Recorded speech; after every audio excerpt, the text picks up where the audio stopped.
اب یہاں میں ضمناً آپ کو ایک نیو مسلم امریکن، اب نیو مسلم بھی نہیں رہا، اس کو مسلمان ہوئے بھی تقریباً 15-20 سال ہو چکے ہیں، اس کی کتاب بھی چھپی تھی انگلش میں، اردو میں ترجمہ ہوا، سر تسلیم خم ہے، سمعنا و اطعنا. تو امریکن مسلمان تھا، بڑی لمبی اس کی سٹوری ہے. اس میں وہ کہتا ہے مسلمان ہونے کے بعد سب سے مشکل میرے لیے فجر کی نماز تھی.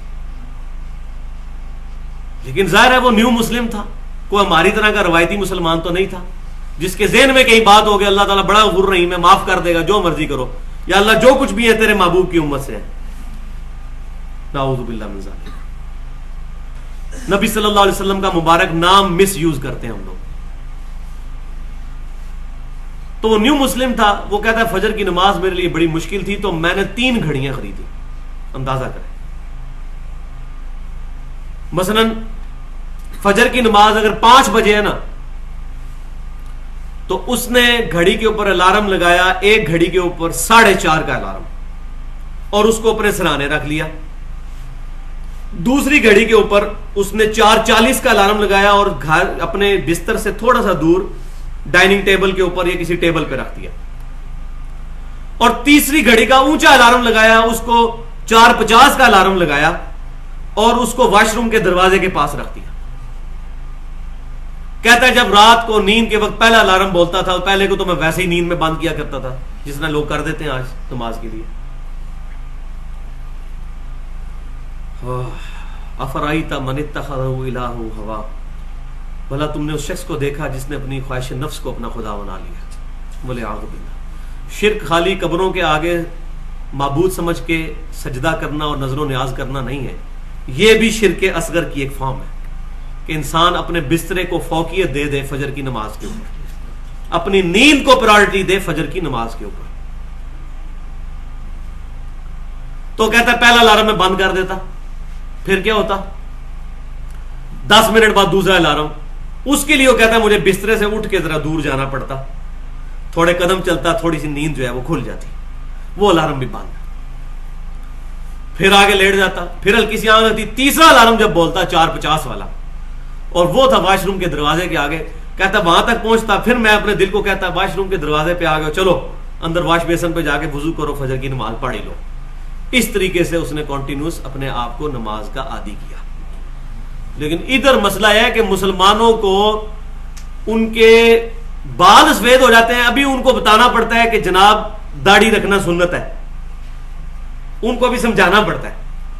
عورتوں کو بتانا پڑتا ہے کہ چہرے کا نقاب کرنا امہات المومنین رضی اللہ عنہن کی سنت ہے. یہ ہم مسلمانوں کو سمجھاتے سمجھاتے تھک جاتے ہیں، اور ایک غیر مسلم مسلمان ہوتا ہے تو وہ دیکھ لیں.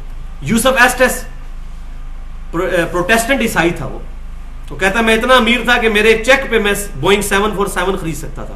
اتنا امیر پادری امریکہ کے اندر، مسلمان ہوا 80s کے اندر. وہ کہتا ہے کہ مجھے ایک عیسائی عورت کا فون آیا، وہ کہنے لگی جی میں قرآن پاک پڑھنے کے بعد اس رزلٹ پہ پہنچی ہوں کہ اسلام ہی سب سے ٹرو ریلیجن ہے، تو میں اسلام قبول کرنا چاہتی ہوں، لیکن میں حجاب نہیں کر سکوں گی، یہ ذرا مشکل کام ہے. تو یوسف ایسٹس کہتا ہے کہ میں نے اس کو کہا خیر ہے تم مسلمان تو ہو جاؤ نا، حجاب بعد میں دیکھی جائے گی. تو اس نے پتا کیا جواب دیا آگے سے؟ اس نے کہا وہ مسلمان ہوگی عورت جو حجاب نہیں کرتی ہوگی، جبکہ میں نے خود قرآن و سنت میں یہ بات پڑھی ہے کہ مسلمان عورت کو حجاب کا کتنی سختی سے حکم ہے. یعنی میں مسلمان رہ جاؤں گی پڑھنے کے بعد بھی اور حجاب پہ میں عمل نہ کروں. یعنی اس نے یہ چیز اپنے اوپر فکس کر لی کہ ہو مسلمان اور اللہ اور اس کے محبوب صلی اللہ علیہ وسلم کا نافرمان ہو، یہ ہو ہی نہیں سکتا. لیکن مسلمان کو نہیں یہ بات سمجھ آئے گی. تو کہنے لگی کہ یہ کیسے ہو سکتا ہے کہ میں کلمہ بھی پڑھوں لا الہ الا اللہ اور محمد رسول اللہ صلی اللہ علیہ وسلم کو اپنا امام بھی مانوں اور مرضی اپنی خواہش نفس کی کروں، یہ ہو ہی نہیں سکتا. تو کہنے لگی نہیں اس طرح تو میں ایمان نہیں لے کر آؤں گی. پھر وہ کہتا ہے کہ 5-6 مہینے گزرے تو اس نے مجھے فون کیا کہ اب میں نے اپنے آپ کو اس حالت میں مضبوط کر لیا کہ میں ایمان کے لیے تیار ہوں، مجھے کلمہ پڑھا کر مسلمان کرو. پھر وہ مسلمان ہو گئے. لیکن یہاں میں ایک شرعی مسئلہ بتا دوں، یوسف ایسٹس نے جو اس کو مشورہ دیا تھا وہ بالکل ٹھیک تھا کتاب و سنت کے مطابق، کیونکہ اس دوران اگر اس کی موت آ جاتی تو وہ دوزخ میں چلی جاتی. اس کو کوئی دلیل نہ بنائے. کلمہ پڑھا کر مسلمان ضرور کر لینا چاہیے تاکہ اللہ کی بارگاہ میں جنت پکی ہو جائے. جس طرح کہ مسند امام احمد میں صحیح سند کے ساتھ حدیث موجود ہے, نبی صلی اللہ علیہ وسلم ایک یہودی لڑکے کی موت کے وقت اس کے سراہنے گئے. باپ اس کا یہودی تھا, اب باپ کے ڈر کی وجہ سے وہ کلمہ نہیں پڑھتا تھا, تو نبی صلی اللہ علیہ وسلم نے آخری وقت اس کو کوشش کی, اور آپ صلی اللہ علیہ وسلم نے اس کو کہا کہ تم میری رسالت کی گواہی دے دو, میں اللہ کے حضور تمہارے لیے دعا کروں گا.